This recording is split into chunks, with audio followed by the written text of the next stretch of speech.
क्या आपको पता है बाटा भारतीय नहीं है? आपने जूतों की बहुत बड़ी कंपनी बाटा का नाम तो सुना ही होगा। बाटा के जूते बहुत ही आरामदायक के साथ साथ बजट में भी होते हैं। कुछ लोगों को लगता है बाटा भारत की कंपनी है, लेकिन ये सच नहीं है। बाटा एक विदेशी ब्रांड है, लेकिन ये हिंदुस्तान में इतना मशहूर क्यों है और ये भारतीय क्यों लगता है? आज हम आपको बताएंगे 2 कमरों से शुरू हुई बाटा कंपनी कैसे दुनिया भर में फैल गई। ये कहानी बहुत दिलचस्प है, इसके लिए आपको पूरा वीडियो देखना होगा। तो चलिए शुरू करते हैं। बाटा की बात करें तो 1894 में, यानी आज से 127 साल पहले, थॉमस बाटा नाम के आदमी ने चेकोस्लोवाकिया के छोटे से गांव में इसकी शुरुआत की थी। अपने सरनेम पर ही उन्होंने इसका नाम रखा था। थॉमस बाटा का परिवार कई पीढ़ी से जूते बनाते आ रहा था, यानी ये पेशा उनके खून में था।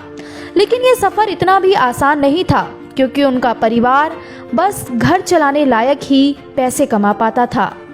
जूते के काम को बिजनेस बनाने के लिए थॉमस ने $320 उधार लिए। उससे उन्होंने जूते सिलने वाली मशीन ले ली। अपने भाई एंटोनिन और बहन एना के साथ गांव में 2 कमरे किराए पर लिए और शुरू हो गए। स्टाफ मिल गया, जगह मिल गई, अब चाहिए था कच्चा माल। थॉमस ने कर्जा लेकर जूते बनाने के लिए कच्चा माल खरीदा ताकि काम शुरू कर सके, लेकिन ये आसान नहीं था। उनके जूते बिके ही नहीं। इस चक्कर में उनके भाई और बहन दोनों ने काम छोड़ दिया। लेकिन थॉमस अपनी जिद का पक्का था। वो नुकसान होने के बाद भी जूते बनाता रहा। उसकी 6 सालों की लगातार मेहनत के बाद वो मार्केट में जम गया। अब वो अपने काम को बड़े कारोबार में बदलना चाहता था। उसने फिर से कर्जा उठाया ताकि वो कच्चा माल खरीद सके, लेकिन इस बार किस्मत कच्चा दे गई। ऊपर से मार्केट की मंडी में उसके जूते बिकने बंद हो गए। इस दोहरी मार ने थॉमस को तोड़ दिया।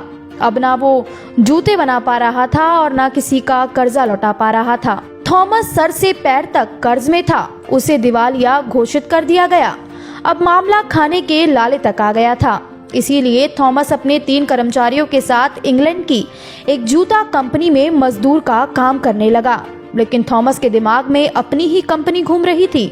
उसने 6 महीने बाद फिर से अपने 3 साथियों के साथ बाटा का काम शुरू किया। इस बार उसने दुगनी शिद्दत से शुरुआत की और वो सफल हो गया। अब धीरे धीरे लोग बाटा को जानने लगे थे और साथ साथ पैसा भी आने लगा था।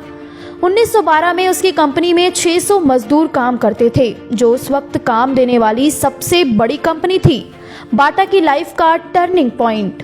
बाटा भले ही भारत की कंपनी नहीं है, लेकिन उसका टर्निंग पॉइंट भारत ही था और इसका क्रेडिट थॉमस बाटा के बेटे थॉमस जे बाटा को जाता है। भारत अंग्रेजों का गुलाम था। पहली बार थॉमस जे बाटा 1931 में रबड़ और चमड़े की खोज में भारत दौरे पर आए।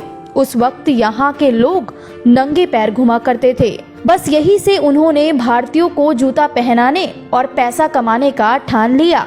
सबसे पहले उन्होंने सन 1931 में कोलकाता के पास स्थित कोन्नार नाम के एक गांव से बाटा की शुरुआत करी थी, जो कि भारत में पहली शूज कंपनी के रूप में स्थापित हुई थी।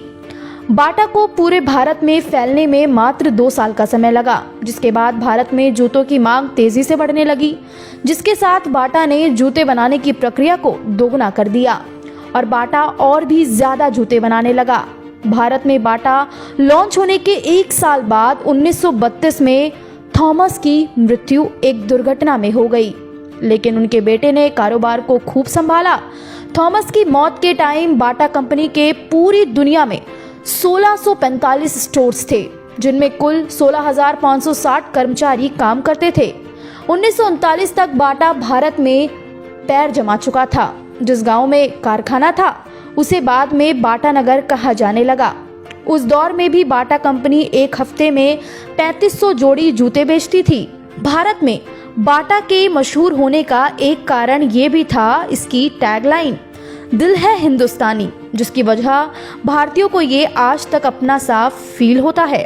अब बाटा भारत ही नहीं दुनिया में बड़ा ब्रांड है, जिसका रोज के ग्राहक का आंकड़ा 10 लाख है। 2 कमरों को कर्ज के पैसे से शुरू किया हुआ बिजनेस आज केवल भारत में ही 8500 कर्मचारियों को रोजगार देता है। थॉमस बाटा की इस कहानी ने बता दिया कि हार कितनी भी बार क्यों ना आए, लेकिन अगर आप अपनी हार से हार नहीं मानते हैं तो निश्चित ही एक दिन आप जीत जाते हैं। जब तक आप हरा ना दो तब तक लड़ते रहो।